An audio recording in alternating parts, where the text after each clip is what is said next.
हजरत इमाम मेहंदी के ज़हूर के तकरीबन 6 या 7 साल बाद दज्जाल ज़ाहिर होगा। ये कौम यहूद का एक शख्स होगा लोगों में। इसका खिताब मसीह होगा।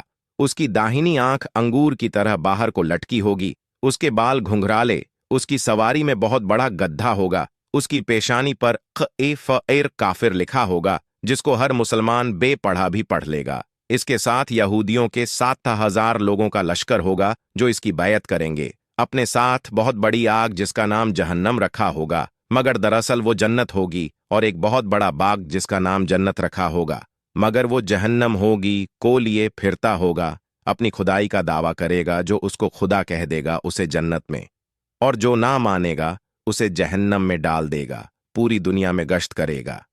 महज 40 दिन ही वो दुनिया में रहेगा, मगर उसका पहला दिन 1 साल के बराबर, दूसरा दिन 1 महीने के बराबर, तीसरा दिन 1 हफ्ते के बराबर, और बाकी के 37 दिन आम दिनों के बराबर होंगे।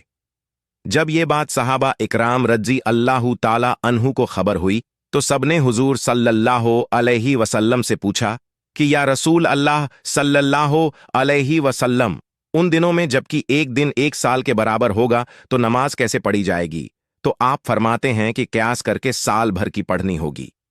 पूरी दुनिया में कत्लो गारत करके मक्का व मदीना जाने की कोशिश करेगा, मगर अल्लाह के कुछ फरिश्ते नंगी तलवार लिए उस सरहद की निगहबानी करते होंगे जिससे ये अंदर दाखिल ना हो पाएगा। जब ये जाहिर होगा तो उससे 2 साल पहले से दुनिया में अकाल पड़ा होगा और अनाज की बेहद किल्लत होगी, तो ये अजायबात दिखाते हुए अनाज पैदा करेगा, दरख्तों में फल लगा देगा, जानवरों को मोटा ताजा कर देगा जिससे कि वो खूब दूध देने लगेंगे, मुर्दों को जिलाएगा। उस साल अरब शरीफ में 3 बड़े झलझले आएंगे, और जिनका ईमान कमजोर होगा वो शहर से बाहर निकल आएंगे और दज्जाल की कौम में शामिल हो जाएंगे। उसी वक़्त मदीना तैयबा में एक बुजुर्ग होंगे जो दज्जाल से सवाल करने के लिए बाहर आएंगे। जब उन्हें दज्जाल के सामने पेश किया जाएगा तो दज्जाल को देखकर वो कहेंगे कि मैंने तुझे पहचान लिया, तू वही है जिसकी खबर हमारे नबी सल्लल्लाहु अलैहि वसल्लम ने हमको बहुत पहले ही दे दी थी। तू मलून है। ये सुनकर दज्जाल गजबनाक होगा और उनके सर पर आरा रखकर उन्हें 2 टुकड़ों में चीर देगा।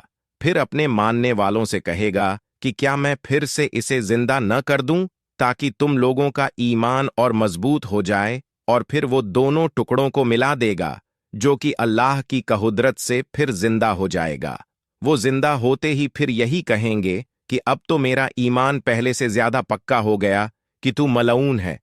फिर वो गुस्से में भरकर उनको मारने की कोशिश करेगा, मगर इस बार उन्हें ना मार सकेगा, और आखिर में